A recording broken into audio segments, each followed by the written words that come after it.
এখন আমরা ওয়ার্ল্ড ব্যাংকের ভাইস প্রেসিডেন্ট এই রিজিয়নে যিনি এবং তার টিমের সাথে কথা বলেছি ওয়ার্ল্ড ব্যাংকের বিভিন্ন প্রজেক্ট নিয়ে, বাজেট সাপোর্ট, তারপর আমাদের help in energy sector, even fertiliser import, food sufficiency, এটা নিয়ে, তারপর পোস্ট ফ্লাড রিহ্যাবিলিটেশন, এটা নিয়ে কথা হয়েছে, রোহিঙ্গাদের সাপোর্ট, এটা নিয়ে কথা হয়েছে। সব ব্যাপারই আমরা যেগুলো বলেছি proposal, they are very positive এবং মোটামুটি কিন্তু কংক্রিট করে বলছে কী কী সহায়তা দেবে।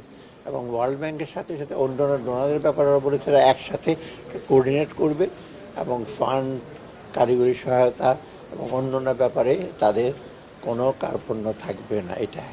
আর দ্বিতীয় হলো যে আমরা রিফর্ম করছি ব্যাংকিং সেক্টরে, তারপর এক্সপোর্ট প্রমোশন, এগুলো নিয়ে ওখানে ওরা ইসে করবে, আমাদের এসে সাহায্য করবে।